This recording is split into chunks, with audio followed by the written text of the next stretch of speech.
Good morning, good morning, good morning. Thank you so much for joining.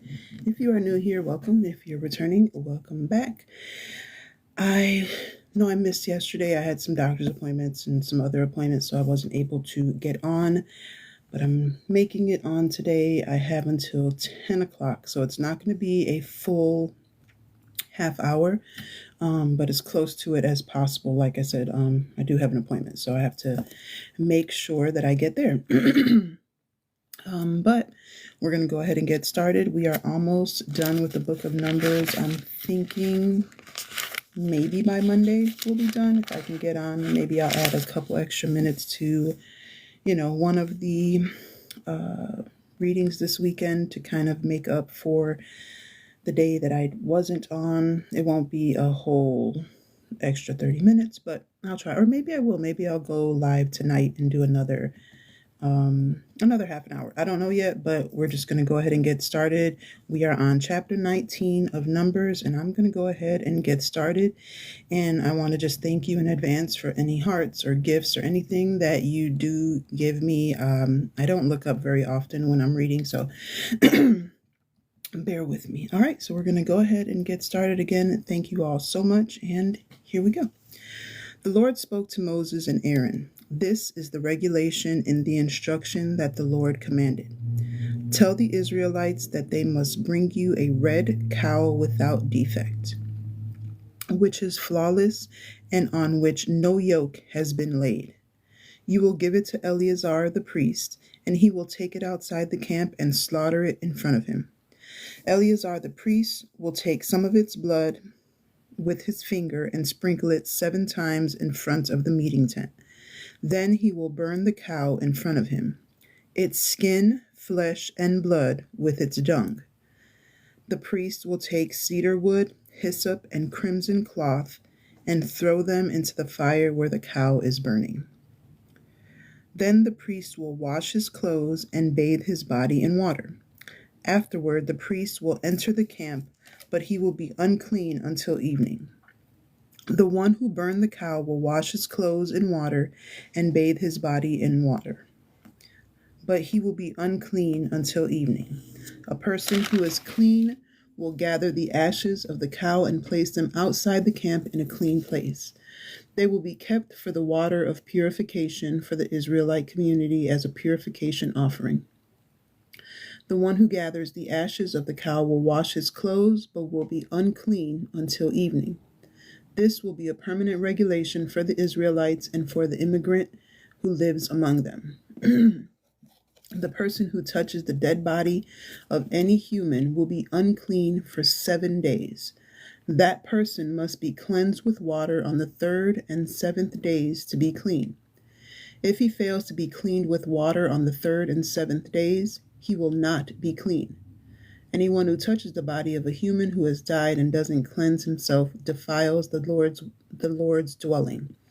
Such persons must be cut off from Israel because the water of purification wasn't sprinkled on them. They remain unclean. This is the instruction. When anyone dies in a tent, all who go into the tent and all who are in the tent are unclean for 7 days. Any open jar without a sealed cover on it is unclean. Anyone in the open field who touches a person slain by the sword, or who died naturally, or a human bone or a grave, will be unclean for 7 days. For the unclean person, they will take some of the ashes of the purification offering and place fresh water with it in a jar. Then a clean person will take hyssop, dip it into the water, and sprinkle it on the tent, on all the jars, on the people who were there, and on anyone who touched bone, the slain, the dead, or the grave. On the 3rd day and the 7th day, the clean person will sprinkle it on the unclean, so that he will have purified him on the 7th day. He will then wash his clothes, bathe in water, and be clean at evening. Any person who is unclean and didn't cleanse himself will be cut off from the assembly, and because he has defiled the Lord's sanctuary, he didn't have the water of purification sprinkled on him, he is unclean. This will be a permanent regulation for them. The one who sprinkles the water of purification will wash his clothes. Anyone who touches the water of purification will be unclean until evening. Whoever the unclean person touches will be unclean. The one who touches the unclean will be unclean until evening. In the first month, the entire Israelite community entered the Zin desert, and the people stayed at Kadesh. Miriam died and was buried there. Now there was no water for the community, and they assembled against Moses and Aaron. Then the people confronted Moses and said to him, "If only we too had died when our brothers perished in the Lord's presence. Why have you brought the Lord's assembly into this desert to kill us and our animals here? Why have you led us from Egypt to bring us to this evil place without grain, figs, vines, or pomegranates? And there's no water to drink." Moses and Aaron went away from the assembly to the entrance of the meeting tent, and they fell on their faces. Then the Lord's glory appeared to them. The Lord spoke to Moses, "You and Aaron, your brother, take the staff and assemble the community. In their presence, tell the rock to provide water. You will produce water from the rock for them and allow the community and their animals to drink." Moses took the staff from the Lord's presence, as the Lord had commanded him. Moses and Aaron gathered the assembly before the rock. He said to them, "Listen, you rebels. Should we produce water from the rock for you?" Then Moses raised his hand and struck the rock with his staff twice. Out flooded water so that the community and their animals could drink. The Lord said to Moses and Aaron, "Because you didn't trust me to show my holiness before the Israelites, you will not bring this assembly into the land that I am giving them." These were the waters of Meribah. Where the Israelites confronted the Lord with controversy, he showed his holiness to them. Moses sent messengers from Kadesh to the king of Edom. "This is what your brother Israel says. You know all the adversity that happened to us, how our ancestors went down to Egypt and lived in Egypt for a long time. The Egyptians oppressed us as they had our ancestors, and we cried out to the Lord. He heard our voice, sent a messenger, and brought us out of Egypt. Now here we are in Kadesh, a city on the edge of your border. Please let us cross through your land. We won't pass through any field or vineyard or drink water from any well. We will walk on the king's highway and not turn to the right or to the left until we have crossed your border." Edom said to him, "You won't cross through, or I will come against you with a sword." The Israelites said to him, "We'll go up by the road. If we drink from your water, either we or our livestock will pay for it. It's a small matter. We would only ask to cross on foot." But he said, "You won't cross."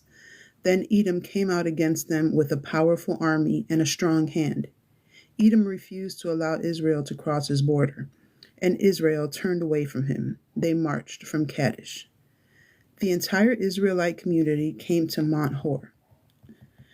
The Lord said to Moses and Aaron at Mount Hor, on the border of the land of Edom, "Aaron will join his ancestors, for he may not enter the land that I've given to the Israelites, because you rebelled against my command at the waters of Meribah. Take Aaron and his son Eleazar and bring them up to Mount Hor. Strip Aaron of his clothes and put them on Eleazar, his son. Then Aaron will die there." Moses did as the Lord commanded. They went up Mount Hor in the sight of the entire community. Moses stripped Aaron of his clothes and put them on Eleazar, his son. Aaron died there at the top of the mountain. Then Moses and Eleazar descended from the mountain. When the entire community saw that Aaron had died, the entire household of Israel wept 30 days for Aaron. When the Canaanite king of Arad, who ruled in the arid southern plain, heard that the Israelites were coming on the Atharim road, He fought against Israel and took some of them captive. Then Israel made a solemn promise to the Lord and said, if you give this people into our hands, we will completely destroy their city. The Lord heard the voice of Israel and handed the Canaanites over. They completely destroyed them and their cities, so the name of the place is called Hormah. They marched from Mount Hor on the Reed Sea Road, around the land of Edom. The people became impatient on the road. The people spoke against God and Moses. Why did you bring us up from Egypt to kill us in the desert, where there is no food or water? And we detest this miserable bread.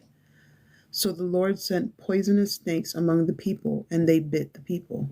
Many of the Israelites died. The people went to Moses and said, we've sinned, for we spoke against the Lord and you. Pray to the Lord so that we will send the snakes away from us. So Moses prayed for the people. The Lord said to Moses, make a poisonous snake and place it on a pole. Whoever is bitten can look at it and live. Moses made a bronze snake and placed it on a pole. If a snake bit someone, that person could look at the bronze snake and live. Then the Israelites marched, and they camped at Oboth. They marched from Oboth and camped at Abiram in the desert on the border of Moab, toward the east. From there they marched and camped in the Zered ravine. From there they marched and camped across Arnon in the desert that extends from the border of the Amorites, for the Arnon was the border of Moab, between Moab and the Amorites. For this reason the scroll of the Lord's wars say, Waheb in Suphah and the ravines, the Arnon and the ravines that extend to the settlement of Ar and lie along the border of Moab. From there they marched to Beer, the well where the Lord said to Moses, gather the people and I'll give them water. Then the Israelites sang this song, well, flow up, sing about it. The well that the officials dug, that the officials of the people hollowed out with the ruler's scepter and their staffs. They marched from the desert to Mattanah, from Mattanah to Nahaliel, from Nahaliel to Bamoth, from Bamoth to the valley in the Moabite countryside, to the top of Pisgah, overlooking Jeshimon. Then the Israelites sent messengers to Sihon and Amorite Then the Israelites sent messengers to Sihon, the Amorite king. Let us pass through your land. We won't turn aside into a field or vineyard. We won't drink water from a well. We will walk on the king's highway until we cross your border. But Sihon wouldn't allow the Israelites to cross his border. Sihon gathered all his people and went out to meet the Israelites in the desert. When he came to Jahaz, he attacked the Israelites. The Israelites struck him down with their swords and took possession of his land from the Arnon to the Jabbok, as far as the Ammonites, for the border of the Ammonites was fortified. The Israelites took all these cities. Then the Israelites settled in all the cities of the Amorites, in Heshbon and all its villages. Now Heshbon was a city of Sihon, the Amorite king, who had fought against the former king of Moab. He had taken all his land from him as far as the Arnon. Therefore the poets say, come to Heshbon, let it be built, let the city of Sihon be established. Fire went out from Heshbon, flame from Sihon city. It consumed Ar of Moab and swallowed up the shrines of Arnon. You are doomed, Moab. You are destroyed, people of Chemosh.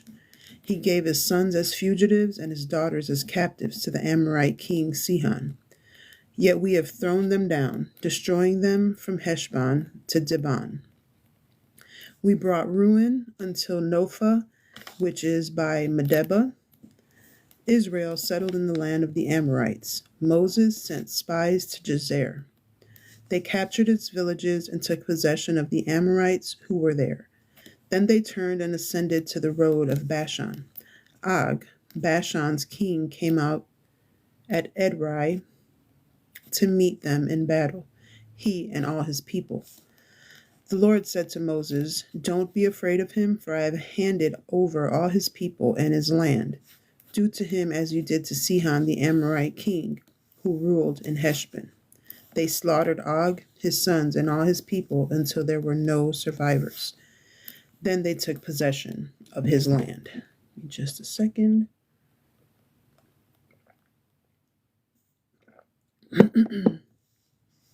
All right. The Israelites marched and camped in the plains of Moab across the Jordan from Jericho. Balak, Zippor's son, saw everything that the Israelites did to the Amorites. The Moabites greatly feared the people, for they were so numerous. The Moabites were terrified of the Israelites. The Moabites said to the elders of Midian, "Now this assembly will devour everything around us, as an ox eats up the grass in the field." Balak, Zippor's son, was king of Moab at the time. He sent messengers to Balaam, Beor's son, at Pethor, which is by the river in the land of his people, to summon him. A people has come out of Egypt, and they have now covered the land. They have settled next to me. Now please come and curse this people for me, because they are stronger than I am. Perhaps I'll be able to destroy them and drive them from the land. For I know that whomever you bless is blessed, and whomever you curse is cursed.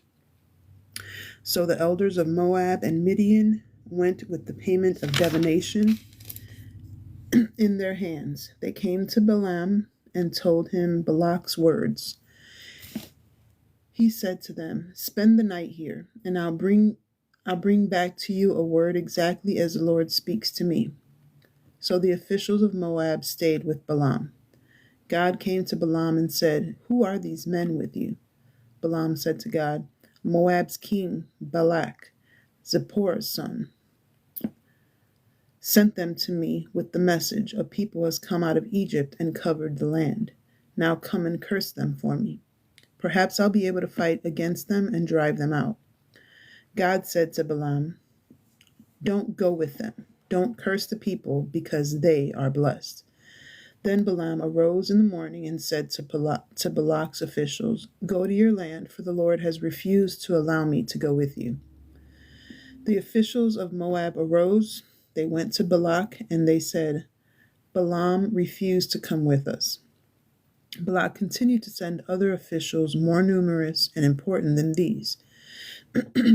They came to Balaam and said, "This is what Balak, Zippor's son, says.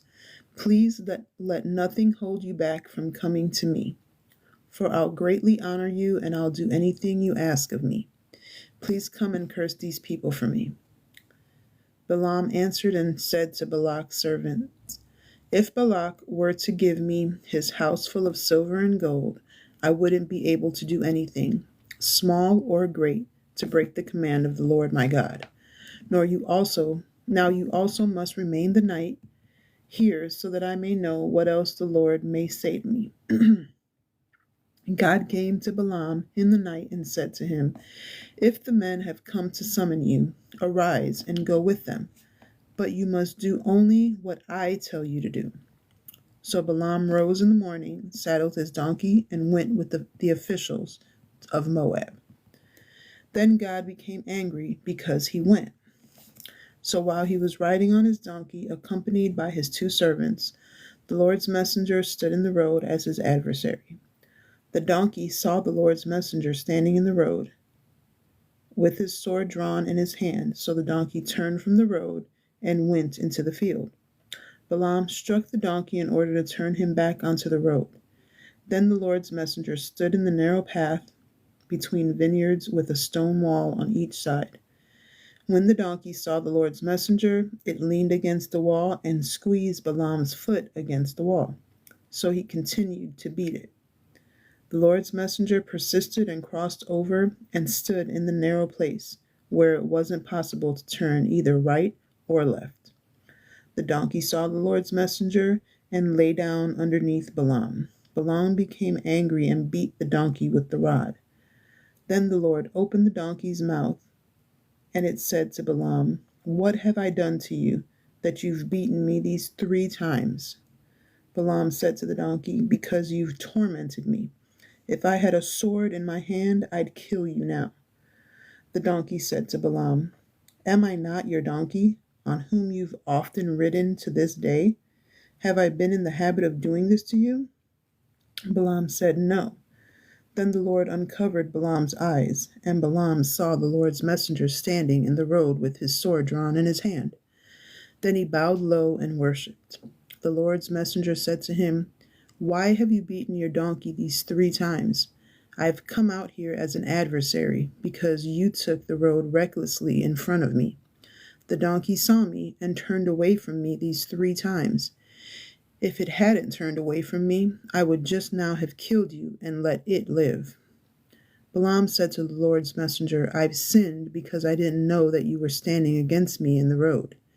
Now if you think it's wrong, I'll go back." The Lord's messenger said to Balaam, "Go with the men, but don't say anything. Say only that which I tell you." So Balaam went with Balak's officials. When Balak heard that Balaam was coming, he went out to meet him at Moab, which is on the border of the Arnon at the farthest point of the border.